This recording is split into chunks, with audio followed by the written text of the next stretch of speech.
আসসালামু আলাইকুম, কী অবস্থা সবার? আজকে আমরা এটা দেখার চেষ্টা করব এই পুকুরে নিচে যে কাদোটা থাকে এই কাদোতে কী গ্যাস থাকে এবং এই গ্যাস জ্বলতে পারে কিনা, আর এই গ্যাসটা যখন আমরা বেলুনে ভরাবো এই বেলুনটা উড়ে যায় কিনা, এরকম বিভিন্ন পরীক্ষা করব। আশা করি আপনাদের ভিডিওটা ভালো লাগবে। ভিডিও শুরু করার একটা কথা বলে নিতে হচ্ছে, আপনি যদি এই চ্যানেল নতুন হয়ে থাকেন তাহলে please hit the subscribe button, যদি অলরেডি সাবস্ক্রাইব করে থাকেন থ্যাংক ইউ সো মাচ।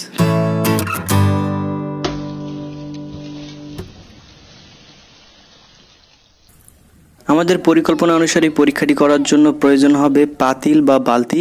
আমরা এখানে পাতিল ব্যবহার করতেছি। শুরুতে আমরা পাতিলের ভিতরে পুকুরের পানি ভরে নেব, যাতে করে এর ভিতরে কোনো বাতাস না ঢুকতে পারে। পাতিলকে উল্টিয়ে নেওয়ার পরে পাতিলের নিচে যে কাদো থাকে সেই কাদোকে আমরা নাড়ানাড়ি করবো, এতে করে কাদোর ভিতর থেকে গ্যাস বের হয়ে আসবে। এমন একটা সময় চলে আসবে যখন দেখা যাচ্ছে যে পাতিলকে আর ধরে রাখা যাচ্ছে না, পাতিল উপরে চলে আসতেছে, তখন আমরা বুঝবো যে পাতিলের ভিতরে যথেষ্ট গ্যাস তৈরি হয়েছে। তখন আমাদের প্রয়োজন হবে একটা পাইপের। এই পাইপের মুখে আঙ্গুল দিয়ে এই পাইপটাকে আমরা পাতিলের ভিতরে নিয়ে যাব, যাতে করে এই পাইপের ভিতরে কোনো পানি না ঢুকতে পারে। এরপর ধীরে ধীরে আমরা পাতিলকে চাপ দিয়ে নিচের দিকে আনার চেষ্টা করব। তখন পাইপের ভিতর দিয়ে গ্যাস বাইরে চলে আসবে এবং এটাকে আমরা পরীক্ষা করে দেখি যে গ্যাস জ্বলতে পারে কিনা।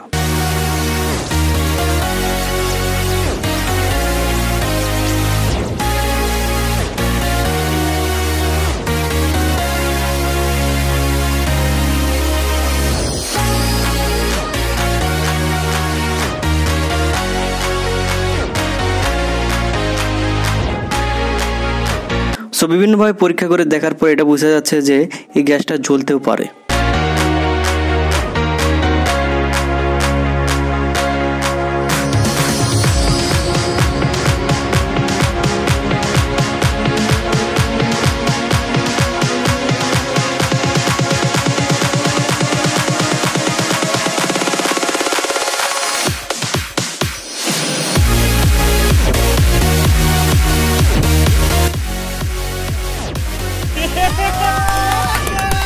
মূলত পুকুরের পানির উপরে খড়ি, বিভিন্ন ধরনের পাতা এসে জমা হয় এবং এগুলো একসময় পানির নিচে চলে যায়। এভাবে দীর্ঘদিন পাতাগুলো থাকতে থাকতে একসময় পচতে শুরু করে, আর পচন থেকেই সেখানে তৈরি হয় গ্যাস। প্রাথমিক অবস্থা আমরা এটা ধরে নিচ্ছি পুকুরের যে গ্যাসটা তৈরি হয় এটা মিথেন গ্যাস, কারণ মিথেন গ্যাসের ভর প্রায় 16 গ্রাম। এই 16 গ্রাম গ্যাসের ভরে উঠতে পারে। আর ইথেন, প্রোপেন, বিউটেনের কথা যদি আমরা বলি তাহলে এখানে কার্বনের সংখ্যা বাড়ার সাথে সাথে এদের ভরও বাড়তে থাকে।